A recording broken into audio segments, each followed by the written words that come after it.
Hey there, my name is Helen Knight. I'm the owner and founder of Creative Business Brain, and we've been helping lots and lots of designers and agencies over the last 6 years. Very, very exciting progress with everyone. And if you want to see any more videos about our testimonials, about the clients we've helped, have a good look on this channel. There's lots of people popping up on there, also on my LinkedIn as well. Today, I'm going to give you so much value, you're going to want to watch this over and over again. Well, let's start with, I guess, the main things that most people do that I see, and it's just like, oh my goodness, I have to almost stop myself from being too direct with people because I don't want to upset people, obviously. I just want to really help them. But sometimes it's so obvious to me what they're doing wrong, and I know what impact it's going to have. And I'm really passionate about helping people. So you can imagine it's very, very hard to hold back sometimes. And especially when people are putting in so much effort, so much hustle, they're doing their best. And I see people trying so hard. And that used to be me. I used to be the one that was up late at night, early in the morning, really baggy eyes underneath because I was so stressed out and I used to be pushing myself so hard. But I'm here to tell you today, you need to stop doing that. You need to start slowing down, caring about yourself, and actually taking the right action because just more hustle isn't going to work, okay? If you're doing the wrong things, you're just making it worse and worse. You need to start actually taking a step back for a moment so you can plan properly and you can start to really understand the key skills that are going to really help you. Mistake number one, I see this all the time. Everybody wants to tailor everything to each client, but if you're offering too much without a clear signature offer, your life gets so hectic because you're trying to do so much. And often, a lot of the things you're doing, you don't do all the time. So sometimes you're sort of bending over backwards, trying to do favors, trying to support people in ways you're not used to doing sometimes. And that just makes everything so much harder. We know that, okay, you think, oh, I can figure that bit out, don't worry. But often that's the thing that takes forever and you wish you'd never promised something. Okay. There are so many benefits of having a signature offer. Obviously, you want to really shine with the things you're really good at. You don't have to always be going out of your way to do things that aren't really in your skill set. And it's also going to give you so much clarity, so much confidence, and it means that you're going to become the obvious choice for a specific audience. And I've seen all kinds of offers, and a lot of people want to see examples of offers. And I try actually not to do that because I want you to think of your own offer, and every offer should be totally unique. Okay.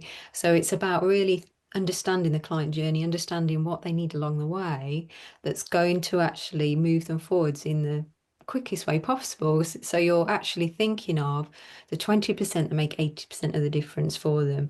And a lot of people want a bit of an idea about what an offer looks like.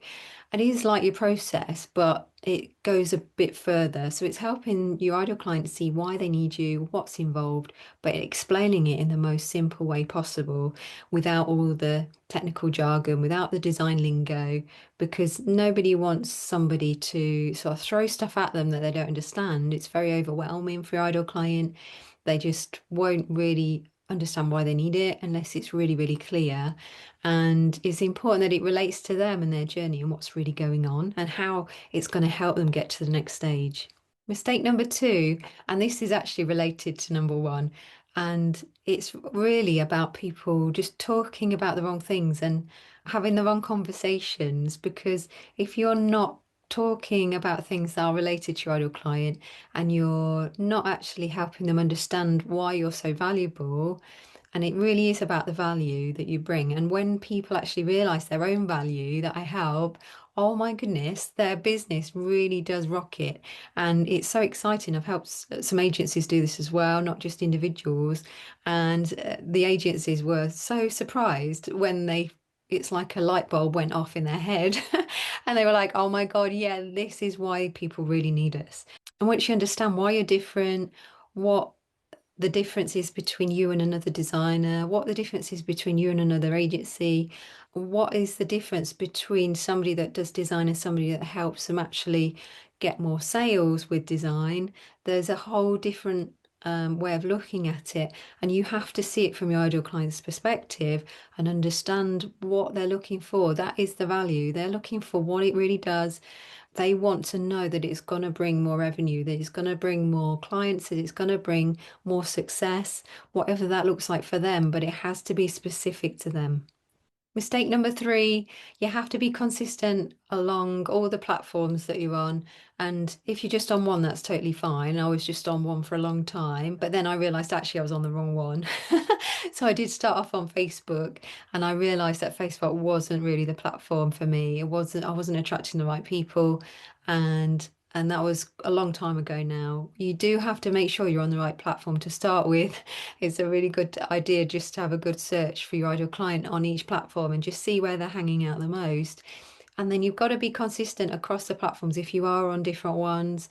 And a lot of people now, because of AI and all the software you can get, it's so much easier just to multiply what you're doing over different platforms. And it's a really good idea to do that so that your message is consistent. If your message is not consistent, and you are giving the wrong impression on one platform, maybe you just aren't aware, you haven't really got a proper strategy in place, then it's really important to have a strategy that you know works, that does talk to people in the right way.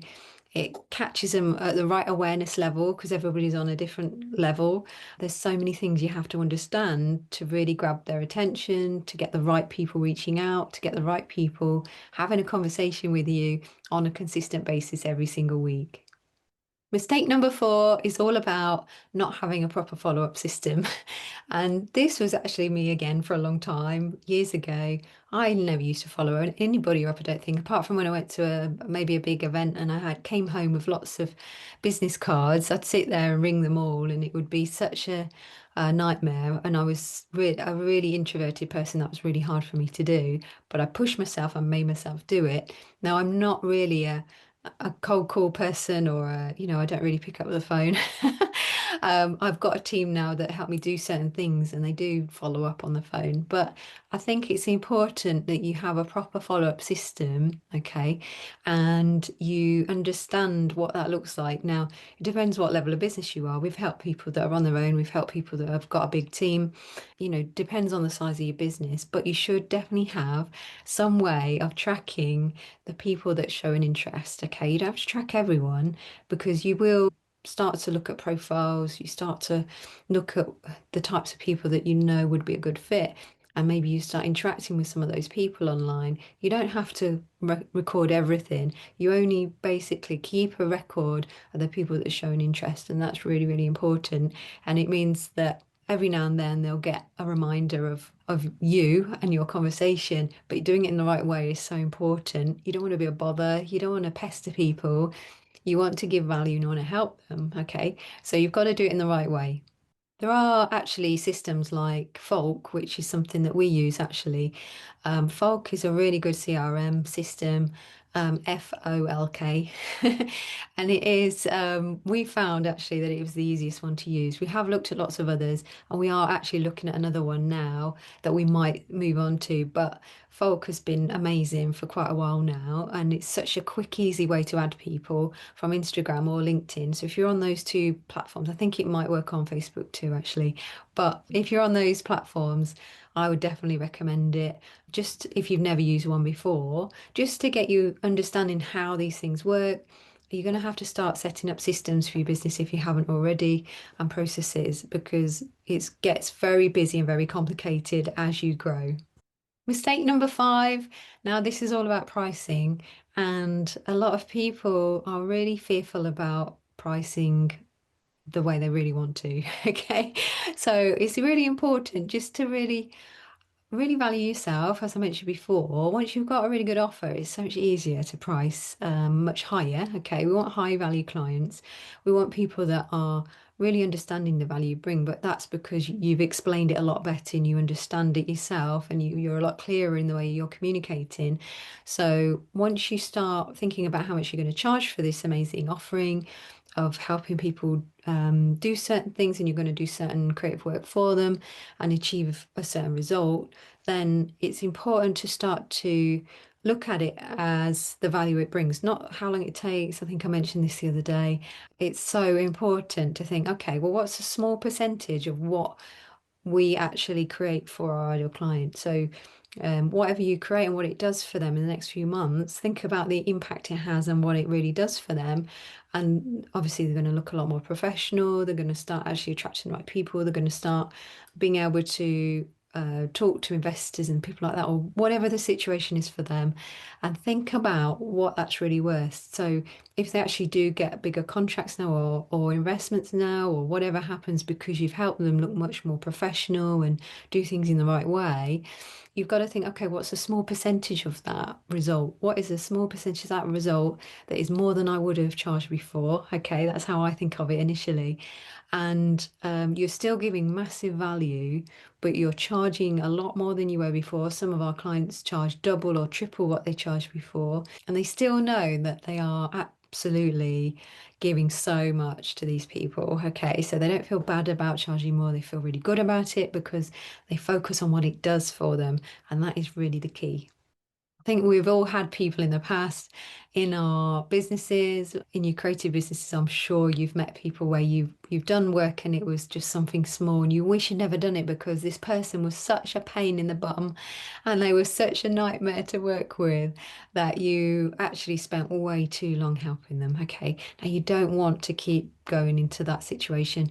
We help a lot of agencies now that won't actually entertain anything less than like 20 grand, or some even more. I've had people say to me, I don't want anything less than 50 grand. And that's fair enough. If you're an agency and you've got a team and you've got overheads and I mean, you don't have to justify it at all. You should charge really based on what you believe it's really going to do for these companies. If you feel that they're going to make their money back 10 times over, it's just, so easy to charge more. So if you're ready to start avoiding these things and actually doing them in the right way, and often people say, "Oh, but I'm already starting to do that." It's actually implementing it in the right way is so key. Yes, go and have a go, but if you're not doing it in a very specific way, you won't get the same result.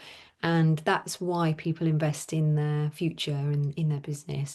And I've invested over and over again in myself because of that reason, because you can waste so much time and so much stress and hassle trying to do things and just missing the mark because you don't understand a small detail. So if you do want some help, drop the word 5 below. Hope you enjoyed that video today. Please like and share and comment below if you want any tips or ask any questions, and I will be there to help you and support you. Have an amazing week.